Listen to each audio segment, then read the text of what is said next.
All right. We're going to start today with the dermatology and preventive medicine. When we talked in the last video, we said that there are two techniques that I usually use when I study. The first thing is the Pomodoro technique, and the second one is the eat the frog technique. The eat the frog basically means that you have to start with whatever is hardest and whatever you think is going to take the longest or whatever needs more effort. And the Pomodoro technique means that you work for 25 minutes and then you take a 5-minute break. That's what we're going to do right now. We're going to start with whatever is hardest, which is dermatology. It's 21 pages, which is going to take longer, of course. And then at the end, we're going to finish with the preventive medicine, which is relatively easy. What I'm going to do is that I'm going to talk and I'm going to read out loud whatever is on the page and kind of like discuss it with myself. Um, what's important to note is that English is not my first language. So I'm gonna try my best to talk as slowly as possible so everybody would understand what I'm trying to say here. And second, excuse me if I'm not able to say the words in a proper way or pronounce things in the way they should be pronounced. So we got that out of the way. Let's get started. All right. Um, and the first page here in dermatology, in section 3, it's page 289. If you want to start by opening your book on that page, we have first what is called the bullous and blistering diseases. We have different diseases. Here's we're going to start with Pemphigus vulgaris. This is an autoimmune disease of unclear etiology, so we don't really have to care about the etiology here, in which the body becomes essentially allergic to its own skin. So the problem is in the skin here. Antibodies are produced against the antigen in the intercellular spaces of the epidermal cells. So the problem here is the intercellular spaces, which means between the cells, the epidermal cells. It causes things that are its causes are as follows. I'm sorry.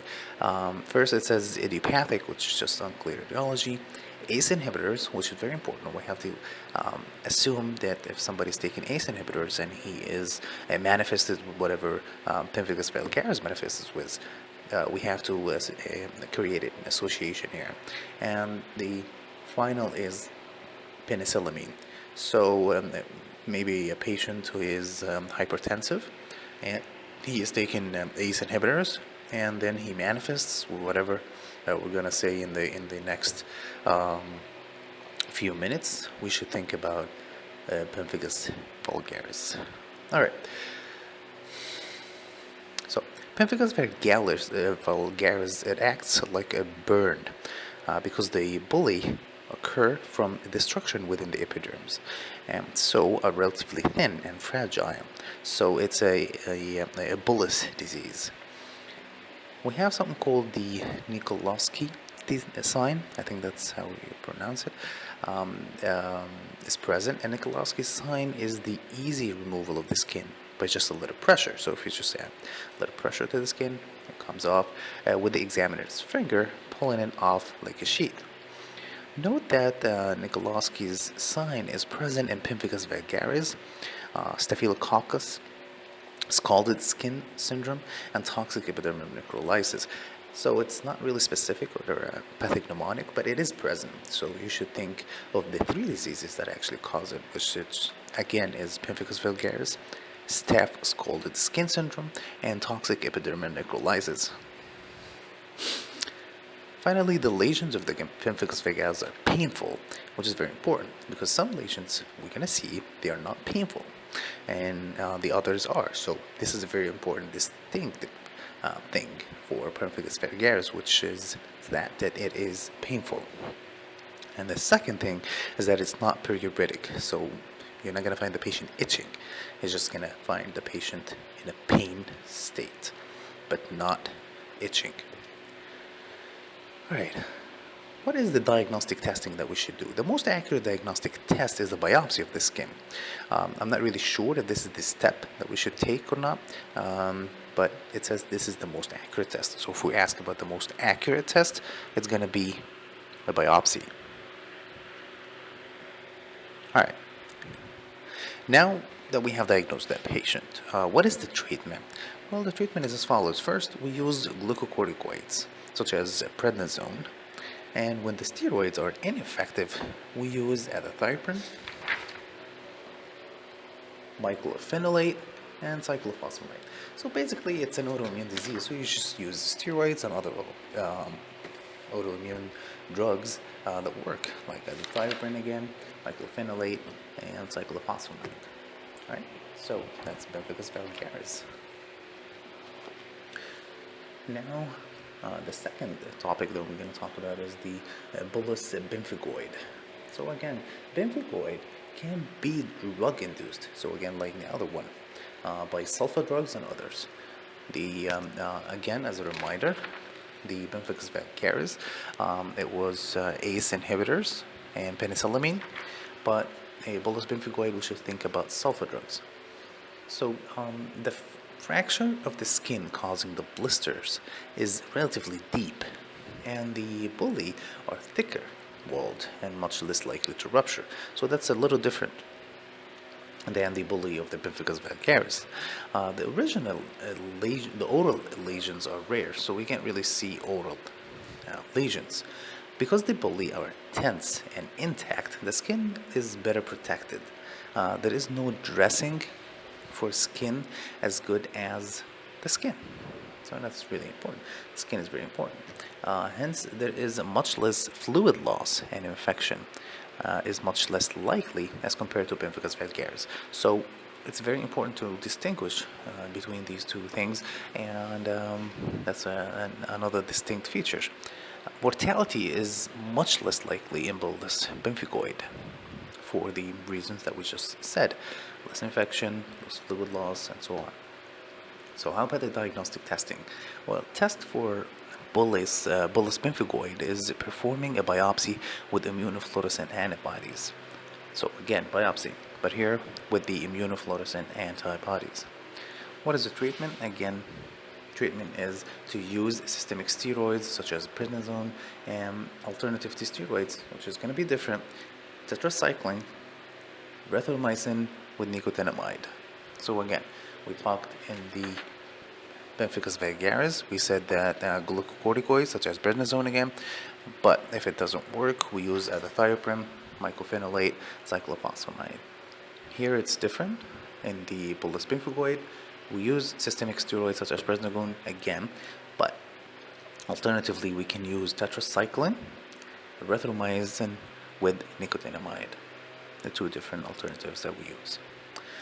We have a table here, right here, that kind of compares between Pemphigus vulgaris and bullous pemphigoid. We compared it a little bit, but that just summarizes the whole thing and adds some information. First, the age range we have in Pemphigus vulgaris, it's between 30 and 40, so relatively younger, and bullous pemphigoid is relatively older, 70 and 80. The severity in Pemphigus vulgaris is life-threatening. It's very important to distinguish between those two in that part. But bullous pemphigoid, it resolves. The bully, it's thin and fragile. You can remember that we can take off the skin by just a little pressure. And bullous pemphigoid, it's thick and intact. The mouth involvement, yes, in bullous pemphigoid, it's a more severe disease, so we could expect oral involvement. In bullous pemphigoid, no. Other features is the McCloskey sign, that we don't have any sign specifically for the bullous pemphigoid. All right, so we're done with these two. Now let's talk about the Pemphigus foliaceus, I think. Foliaceus? I don't know. But just it's a blistering disease. It's associated with other autoimmune disease, so we can expect it to be associated with different other diseases, or it can be drug-induced again by ACE inhibitors and non-steroidals. We talked about ACE inhibitors in the Pemphigus vulgaris, and then we can add the non-steroidals. Foliaceus or foliaceus, I don't know, is much more superficial than the Pemphigus vulgaris and the bullous pemphigoid, so that We said that it is in the epidermal cells when it came to Pemphigus vulgaris. I don't know which one, which layer this is here, but it is a little, it's much more superficial. And the intact bulli are not seen because they break so easily. Um, so we can't really see any intact bulli.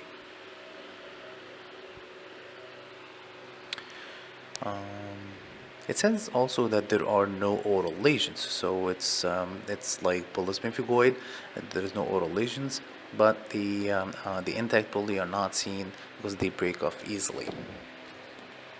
It's diagnosed by biopsy again, and it's treated by steroids again, in the same fashion as Pemphigus vulgaris.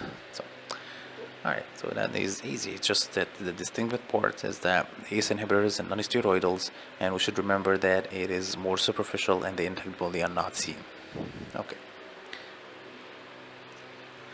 The next disease is called Porphyria cutanea tarda. This is a disorder of porphyrin metabolism resulting in a photosensitivity reaction. So photosensitivity, that's very important, to an abnormally high accumulation of porphyrins. The following are associated with the PCT, or the Porphyria cutanea tarda. So it's a form of porphyria, but it's specifically related to the cutaneous part, or the skin. The associations are alcoholism, liver disease, chronic hepatitis C, oral contraceptions, and liver disease such as chronic hepatitis or hemochromatosis. PCT is associated with increased liver iron stores. Diabetes is found in 25% of patients. Again, alcoholism, liver disease, chronic hepatitis C, oral contraceptives, liver disease such as chronic hepatitis or hemochromatosis, and the PCT, as we said, Porphyria cutanea tarda, is associated with increased liver iron stores, and finally diabetes is found in 25% of patients. PCT presents with the following. So three things. First, non-healing blisters on the sun-exposed part. Sun-exposed is the key word here because it is related to photosensitivity part of the body, such as the back of the hands and the face. Second, hyperpigmentation of the skin. Third, hypertrichosis of the face. So, three things again: non-healing blisters on the sun-exposed parts, hyperpigmentation, and hypertrichosis of the face. How are we going to diagnose that? Well, test for urinary uroporphyrins can help a lot. Uroporphyrins are elevated 2 to 5 times above the porphyrins in this disease. So what we're going to do is test for the urinary uroporphyrins. It should be elevated 2 to 5 times above the proporphyrins in this disease.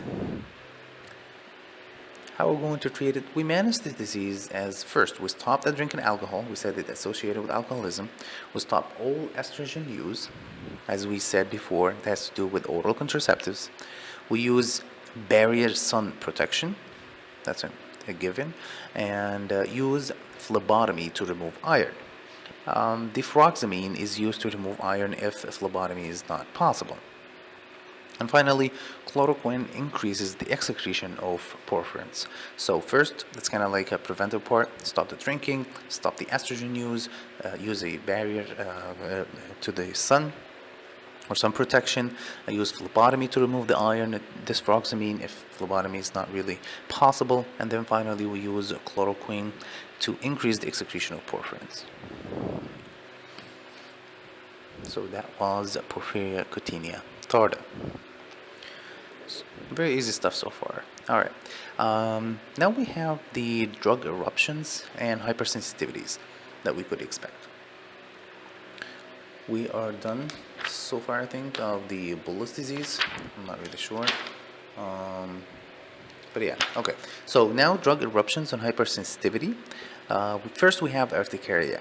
Acute urticaria is a hypersensitivity reaction, most often mediated by IgE and mast cell activation. So that's like type 1 hypersensitivity reaction here, which results in evanescent wheals and hives.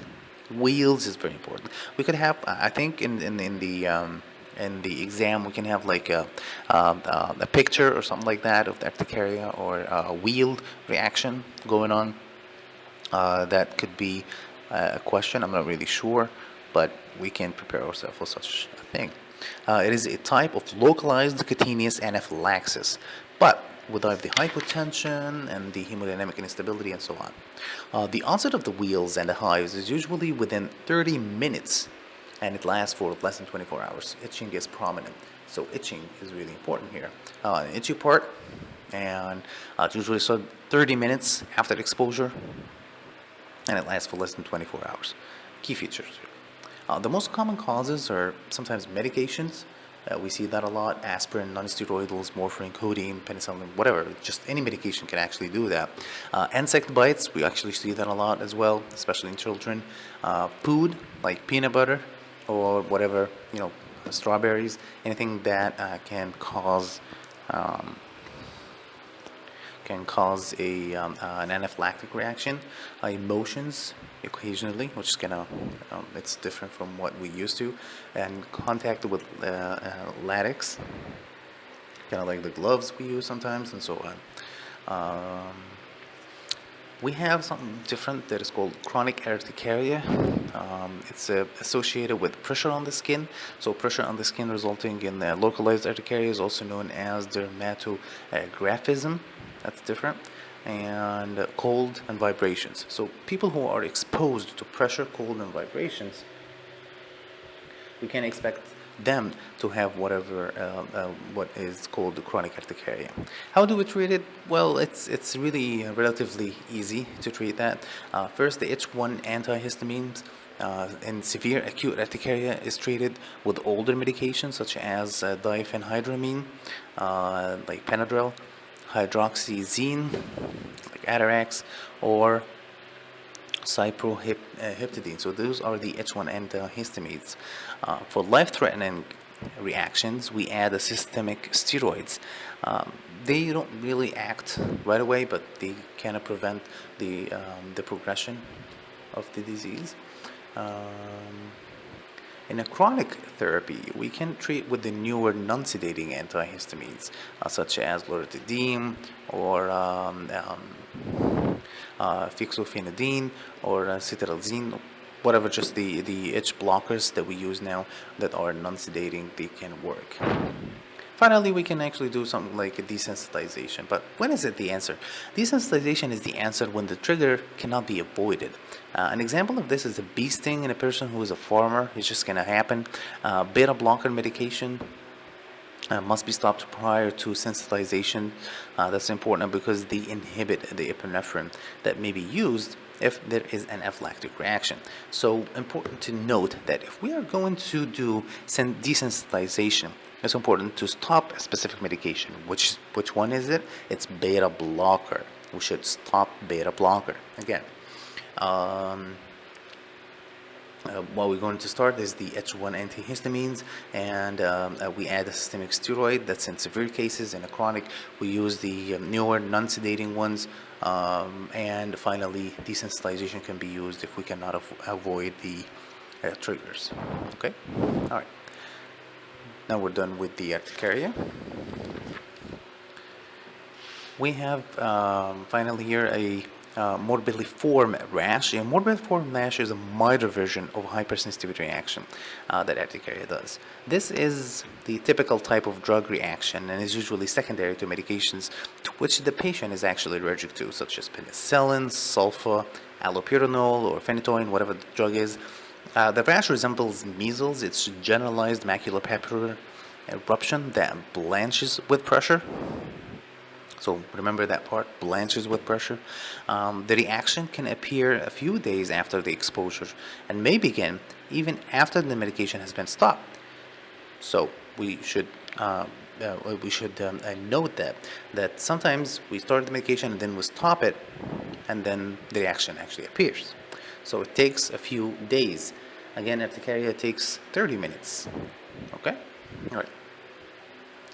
The rash is lymphocyte mediated and is treated with antihistamines. And steroids sometimes are needed, but they are rarely necessary. All right. Now, second or third, we're going to talk about erythema multiforme. Erythema multiforme, quickly here, is caused by either penicillin, phenytoin, non-steroidals, sulfa drugs, and infection with herpes simplex or mycoplasma. So again, we have penicillin, phenytoin, non-steroidals, sulfa drugs, and infections with herpes simplex and mycoplasma. We can have like 2Ps, NSI, I don't know. So it can be like pins with double P. Double P is the penicillin and phenytoin, and the I is the infection with herpes simplex or mycoplasma. The N is for non-steroidals, and S is for sulfa drugs. Pins with double P. This condition presents with a target-like lesions. Target-like lesions. That's a buzzword here. That especially occur on the palms and soles. So palm and soles. That's different. That's a distinctive features. These lesions can also be described as iris-like. Bulli are not uniformly found. Electron microscope of this type usually does not involve mucous membranes. Oh, not electron microscope, I'm really sorry. Erythema multiforme of this type usually does not involve the mucous membranes. How do we treat it? Again, antihistamine and treat of the underlying infection if we can find it, like infection with herpes simplex or mycoplasma. Alright, so erythema multiforme, the pins with the double P for the causes, and target-like lesions in the palms and soles. We're treated with antihistamines and the treatment of the underlying disease. Okay, we're almost into a 25-minute, and we're going to finish the last one here, the Stevens-Johnson syndrome, and then we're going to take a 5-minute break. All right, so Stevens-Johnson syndrome, SJS. It is sometimes difficult to distinguish Stevens-Johnson syndrome from the toxic epidermal necrolysis. And in fact, the two diseases may be considered as being on a spectrum of severity of the same disorders. Disorders along this spectrum may arise as a hypersensitivity response to the same set of medications, like penicillin, sulfa drugs, non-steroid, phenytoin, and phenobarbital. The Stevens-Johnson syndrome usually involves less than 10 to 15% of the total body surface area, and the overall mortality is 5 to 10% or less. There is a mucous membrane involvement. That's very important. So we can expect the mucous membranes to be involved. We talked before that a mucous membrane involvement was in what? Was it in bullous pemphigoid? No. This is a feature that is not in bullous pemphigoid. It was in Pemphigus vulgaris. So mouth involvement, just a reminder, it was in Pemphigus vulgaris and not in bullous pemphigoid. Okay, I'd just like to go back and kind of remind ourselves with whatever we said before that resembles what we are saying right now. So again, we can expect mucous membrane involvement, most often of the oral cavity, as we said, and the conjunctiva, although there may be extensive involvement of the respiratory tract as well. Okay? All right. So, speaking of the respiratory tract, the involvement, it may be so severe as to require mechanical ventilation. So, it's a life-threatening condition here. These patients should be managed in a burn unit. Death occurs from a combination of infection, dehydration, and malnutrition. Steroids have no proven benefit. So this is the first time we're not really using steroids here. Steroids have no proven benefit. Therapies of possible value are IV IG or intravenous immunoglobulins, cyclophosphamide, cyclosporin, and thalidomide.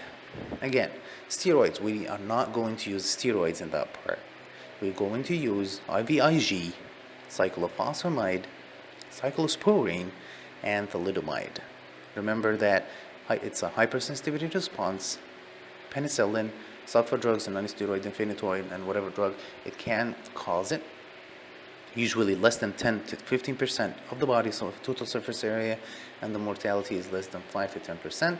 Mucous involvement is present, respiratory involvement is present, and in severe cases requires mechanical ventilation, should be treated in a burn unit, and death occurs from infection, dehydration, and malnutrition. All right, so we're done for the first session here of dermatology, and I'll see you in the next one. All right, bye.